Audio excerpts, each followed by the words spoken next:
Last time we stopped at the completion of section 6, so we start with section 7, and we read the content first. Subhuti, what do you think? Has the Tathagata obtained supreme enlightenment, or arrived at the highest, most fulfilled, awakened mind? Does the Tathagata give any teaching? Subhuti replied, as I understand the meaning of the Buddha's teaching, there is no fixed Dharma called supreme enlightenment, and there is also no fixed Dharma that Tathagata can expound. There is no independently existing object of mind called the highest, most awakened mind, nor is there any independently existing teaching from the Tathagata. Why? The Dharma which the Tathagata expounds cannot be clung to and cannot be expressed in words. It is neither Dharma nor not Dharma. Why is this?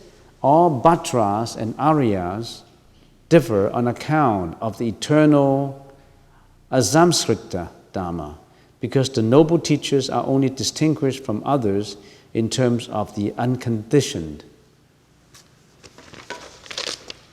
This is quite profound. If you don't have explanation, probably you don't know what it means. So let's analyze, let's talk about the first paragraph of section 7. The Buddha asked Subhuti another question. Subhuti, what do you think? Has the Tathagata obtained supreme enlightenment? Tathagata, you know what Tathagata means already, right? It's one of the 10 epithets of the Buddha. The Buddha has 10 names. So Tathagata in the Chinese language is Ru Lai.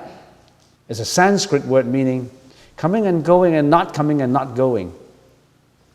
Subhuti, what do you think? Has the Tathagata obtained supreme enlightenment?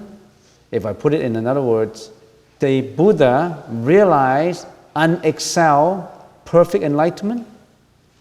Does the Tathagata give any such teaching, or the Buddha give any such teaching as supreme perfect enlightenment? So in the previous sections, the Buddha told Subhuti to let go of the Dharma once they have served the purpose. So once you let go of ego, personality, beings, and life, you let go of that. Once you let go of that, you don't cling to it anymore, and you serve the purpose, because by letting go of the ego, there's no more ego. No more ego, no more mental defilements. No more ego, no more I. You must understand that it's because of the ego that brings us into trouble. Egoistic, the ego. We are always living in the prison of our own ego. We have analyzed that in details already. First time comers, of course, you haven't got, you may not understand what ego means. Ego is the prisons that bind you. It's not a good thing for you. You live in your own ego. And if you don't know anything about it, think about it. Why did I live in my own prison, my ego prison? Why do I suffer? Why do I get greedy? Why do I have all these mental defilements? What are mental defilements? Greedy, hatred, anger, jealousy, disappointment, anxiety, fear, envy, disgruntled, you name it. All these things in our mind. It arises from the ego. So, once you know the Dharma, you practice the Dharma, you let go of all that. When you let go of all that, you already have the Dharma, you let go of all that. It's just like the raft that you have used to cross the waters, once you reach the destination, you must not cling to the raft anymore. Don't attach to the Dharma anymore. Why is this important? Why is it all repeated all the time? There must be a reason for repeating it. Because when you're meditating, I don't want to have any thought. I have no thought. If I have no thought, what's going to be good? What's going to be next? What's going to be next? You're attaching to the Dharma. You think there is a Dharma after no thought. Because when everything, it's just like if I give you a simile, using meditation as a simile. We habitually, we put on a lot of jackets, a lot of clothes. One jacket could be the jacket of greediness, the jacket of jealousy, the jacket of hatred, the jacket of ego, the jacket of... We put on a lot of jackets. Imagine that. We're living habitually, and we put on a lot of jackets since birth. By practicing the enlightenment, you're taking it off. You take off the jacket of ego, you're taking the jacket off, and then after taking the jacket of ego off, and then personality, and then with all this Dharma expounded to you, you are able, in your meditation and your practice, you're going to let go of the jacket. Once you let go of the jacket, there's another jacket. Once you let go of the jacket, once you have no thought, you let go of the no thought. Once all the jackets are gotten rid of, what do you have? Once you empty everything, we call it emptiness. Once you empty all these different jackets, what do you think? What have you got? Some people get fearful. Well, if I empty everything, do I live in emptiness, void, nothing? Just like the river, the waters, the river, the original river. The river is all pure to start with. Original nature of the river is pure, just one purity.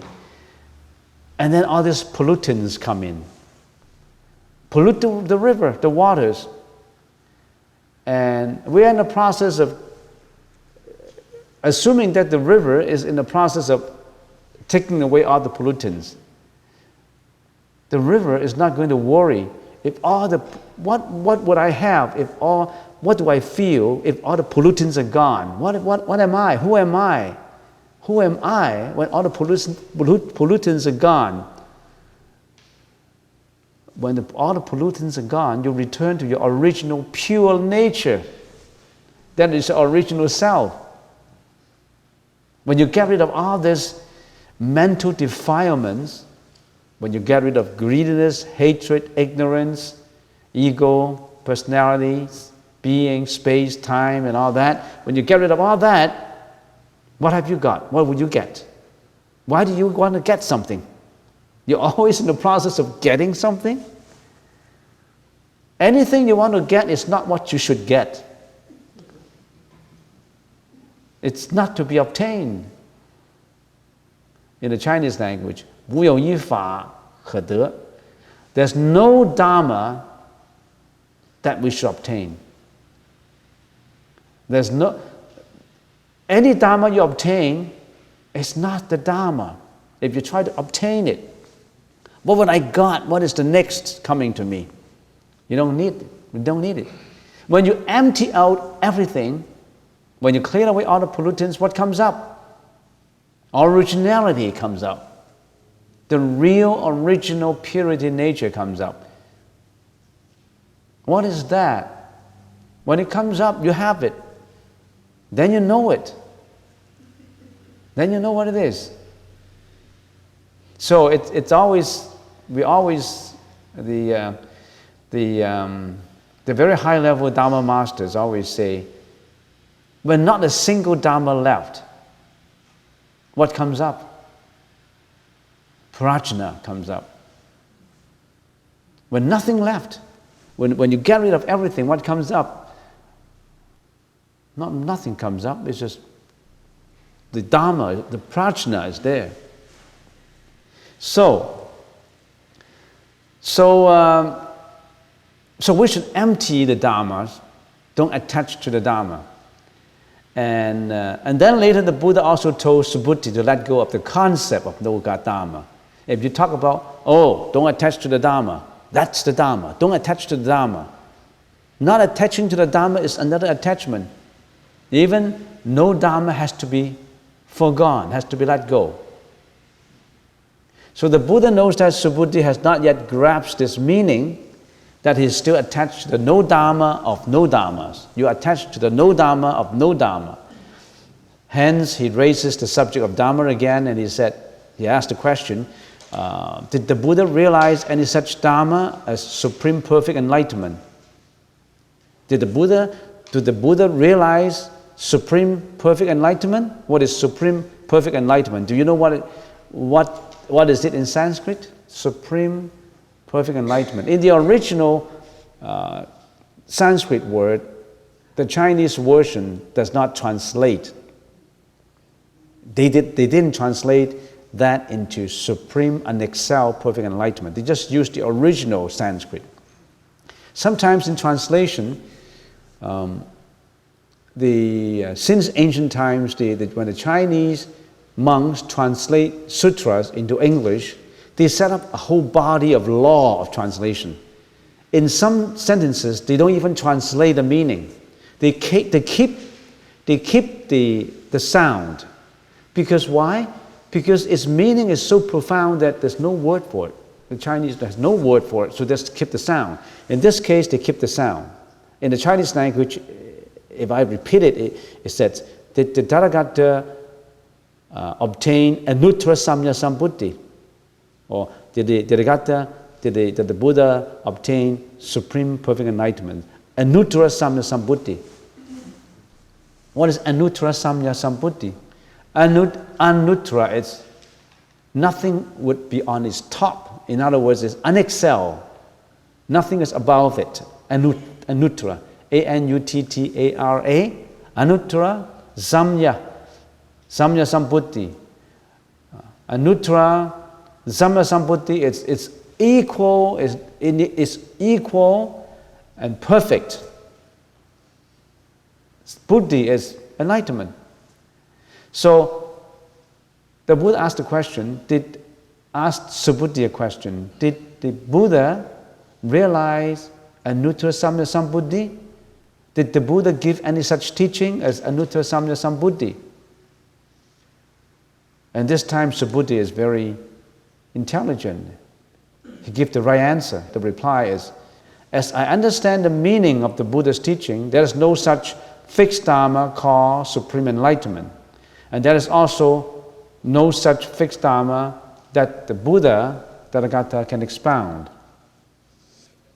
So Subhuti replied that there is no such fixed Dharma as supreme perfect enlightenment, as we should not attach to the Dharma.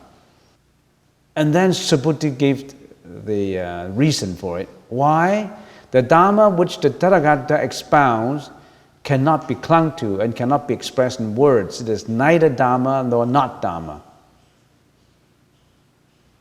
It is not Dharma, but then it is not Dharma. So in other words, thinking about you're getting rid of all these different clothes of attachment. First of all, the ego and then personality. You take these clothes off. When you're meditating, you take all these thoughts, all these pollutants, one by one. Similarly, you're taking all these clothes of pollutants off until you see your real self. So Subhuti responded by saying the Dharma of the Tathagata should not be clung to. Also, to say that that is not Dharma and cling to the notion of no Dharma. You should not cling to the notion of no Dharma too. So he said it is neither Dharma or not Dharma. It is not Dharma, it is not Dharma. If you say it is not Dharma, then there's a problem to beginners in understanding the Dharma too, because it is such a Dharma that is necessary for us to learn and practice. It is not, we should not attach to it, but we need it. We should not attach to it, it does not mean that we don't need it. We do not attach to the raft does not mean that we don't need the raft to cross the waters.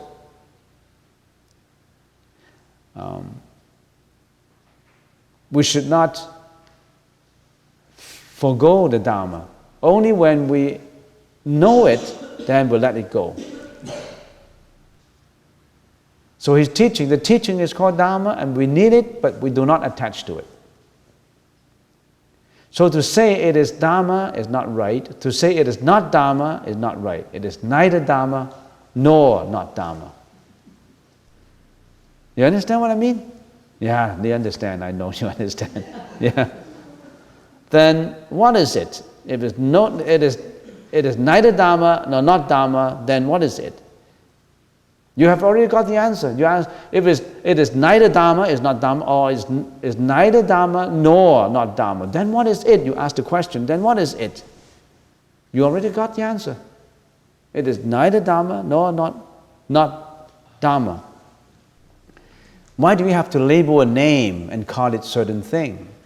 You always look for a name to label it, to stereotype it. You always look for words.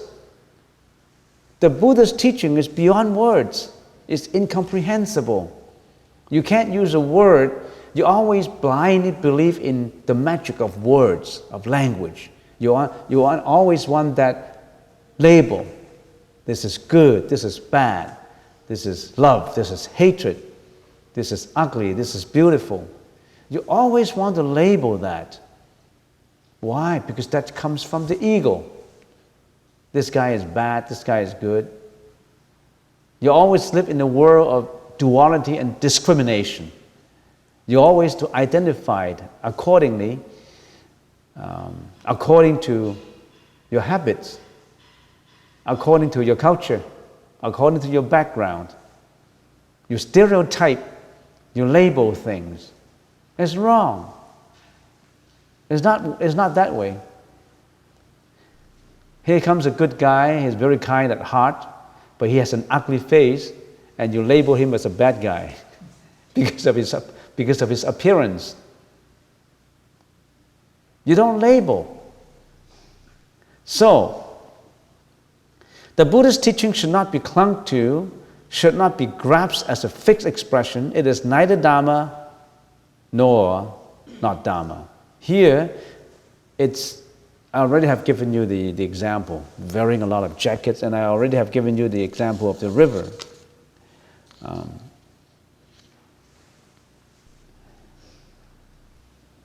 So, at its originality, the river is pure in nature. Its water is absolutely one purity.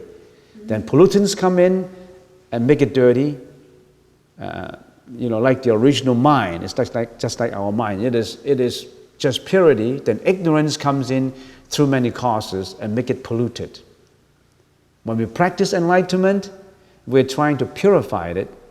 And after all the pollutants of the mind are cleared out, purity reveals itself. Don't add any Dharma to the purity. It is original and has not changed a bit since time immemorial. Since very, very long time ago, its original nature is pure. So the next paragraph.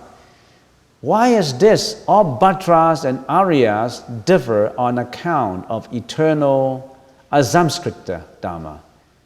Because the noble teachers are only distinguished from others in terms of the unconditioned.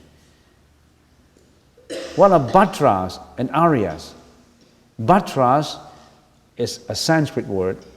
Aryas is a Sanskrit word. Bhattras means saints and sages. Aryas also.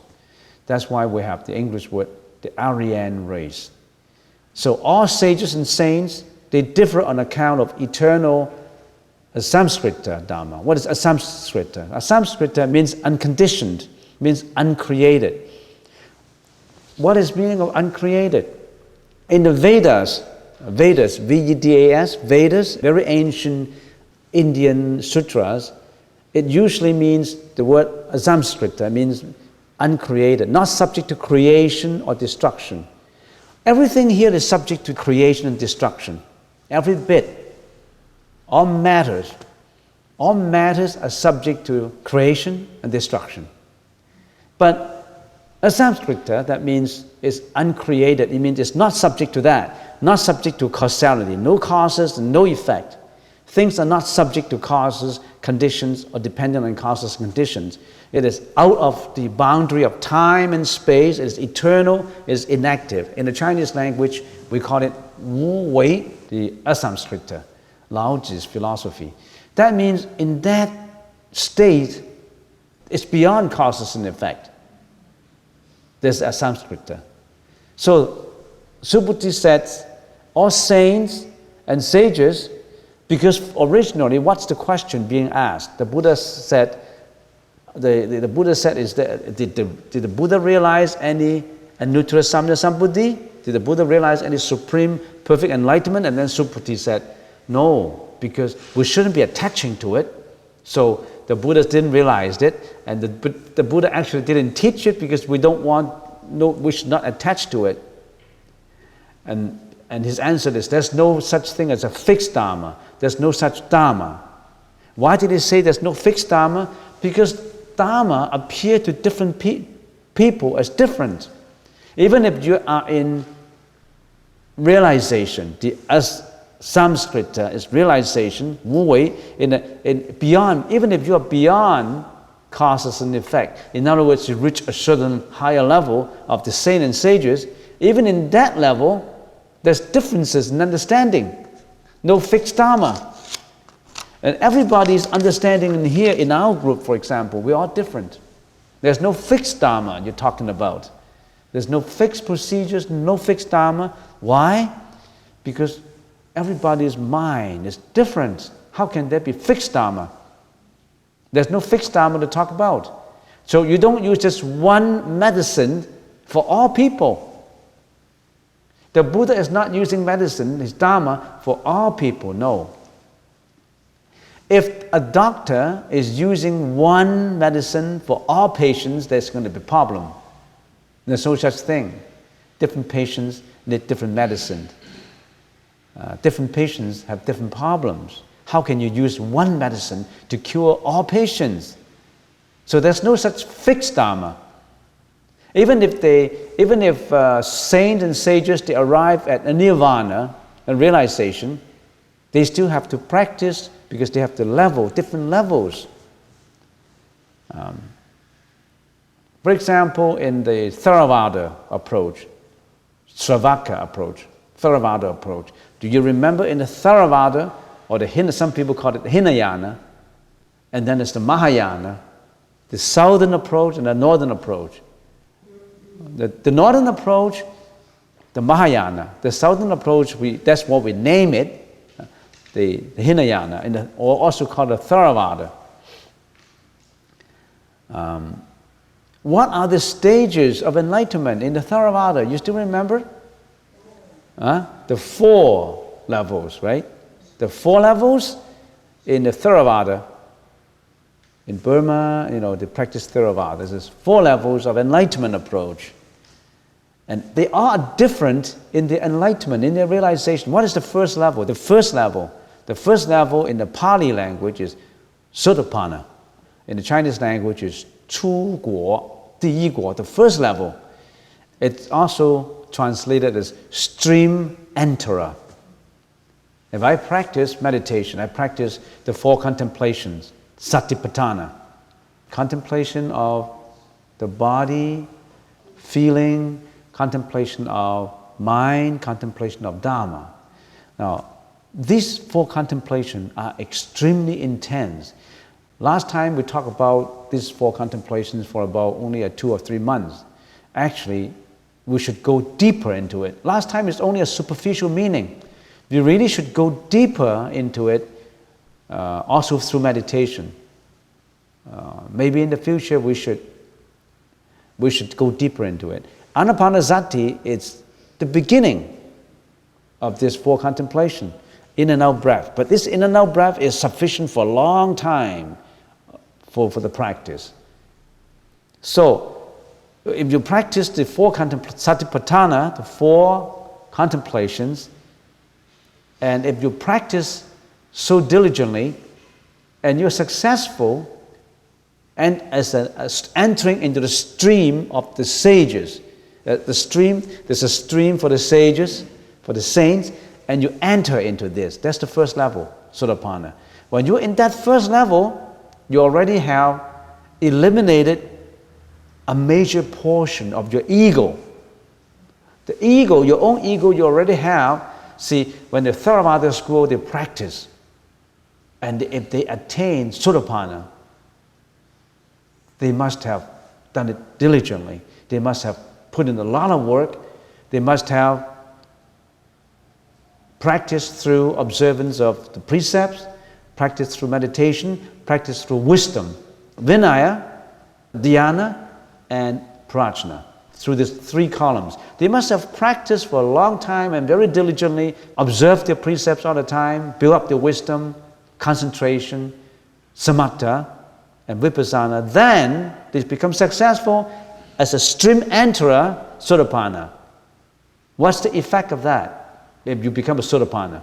The effect is you practice, and this body has to go one day, like everybody. So when you passed away, you will never reincarnate into the animal realm, the hell realm, and the ghost realm. You always are in the benevolent realms. If you come, you still have to come back 7 times approximately. In other words, we passed away, I already have attained Sotapanna level of enlightenment. I'm guaranteed, so to speak, not reincarnating into the 3 vicious realms anymore, because I already have eliminated a major portion of my ego. No more those vicious realms. I will only come back in the 3 realms, the good realms. So I will only come back into this Kamadhatu, this world with desires. I still have to come back to this world with desires. Remember this Kamadhatu world of desires? There is Rupadhatu and Arupadhatu, right? So you still have to come back to the world of desires, because you haven't been very successful. You're only in the first stage, stream enterer. You come back 7 times into this world, and you would automatically continue to practice. You may become a monk, you may become a nun, you may become a layman. I don't know what you will become of, but you will continue to practice without recessing into the 3 vicious realms. We're not guaranteed, you and I.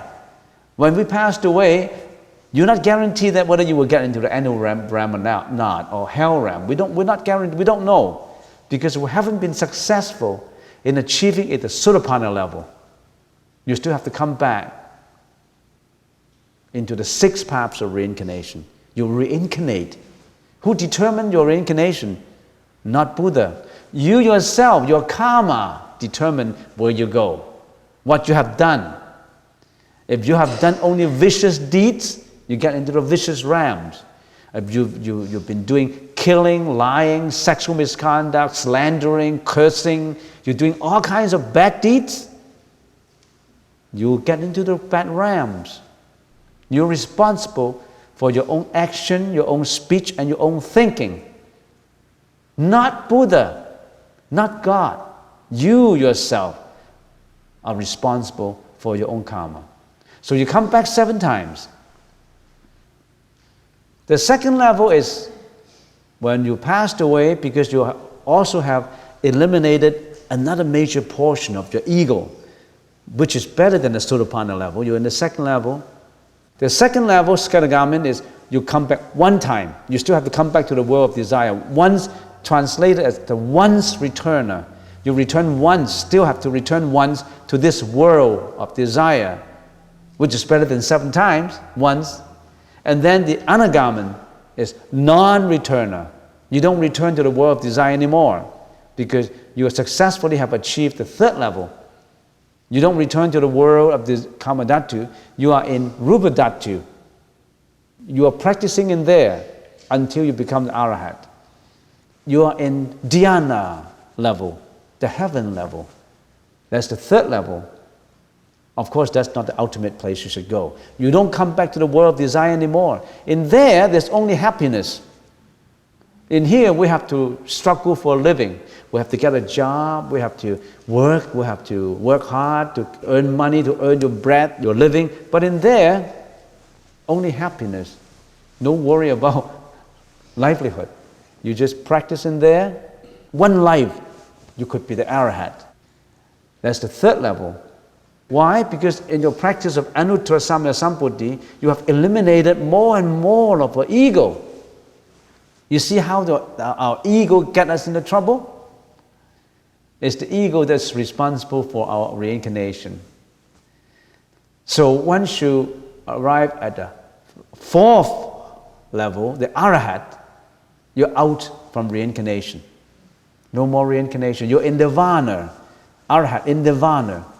You're out from even the rupa dhatu and the arupa dhatu. You're guaranteed that you're not in suffering anymore. No reincarnation for you. Immediately, in this life, if I become an arahat, when I die, this body out, I don't even go to the rupa dhatu or arupa dhatu. I'm out. I'm out from all this in nirvana. So this different dharma, different enlightenment. So that's what the last paragraph says. All Bhattras and Aryas different on account of eternal samskrita dharma, because these sages, they're different in terms of the unconditioned, they're different in terms of their level of enlightenment, which are beyond causes and effect, beyond causality. So there's no fixed dharma. It depends on individuals. There's no such dharma, don't attach to it, because after you use the raft to cross the rivers, don't attach to the raft anymore.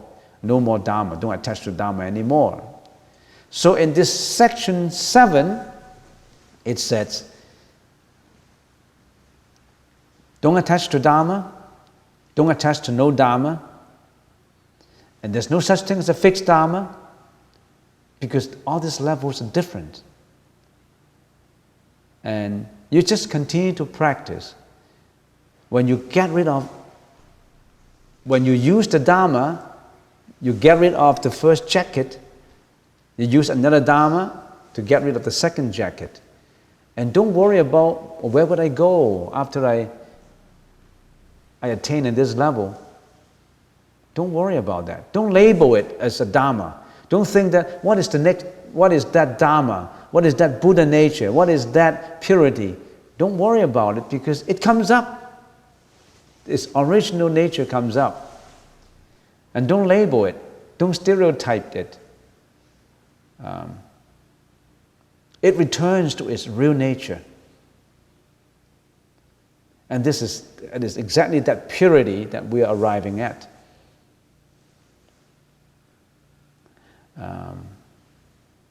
And don't attach to the purity.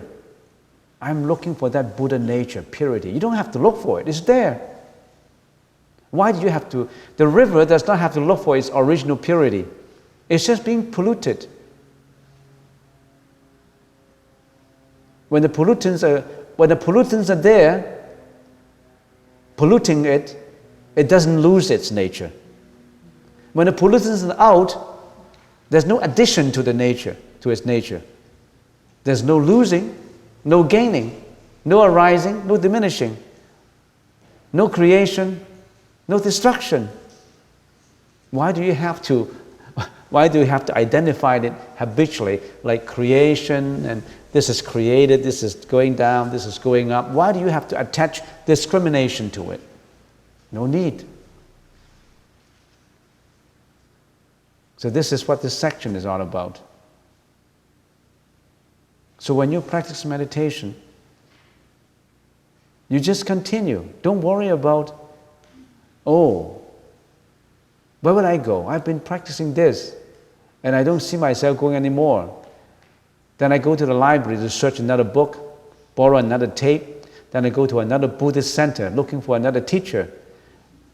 And this teacher is no good looking for another teacher. It's like a rolling stone. Don't waste your time. Don't waste your time on that. Learn the sutra. Contemplate on the sutra. Even what I tell you now, if you read the sutra, if you think about it, your wisdom level may be even higher than what I explained to you. It always happened to a lot of high masters.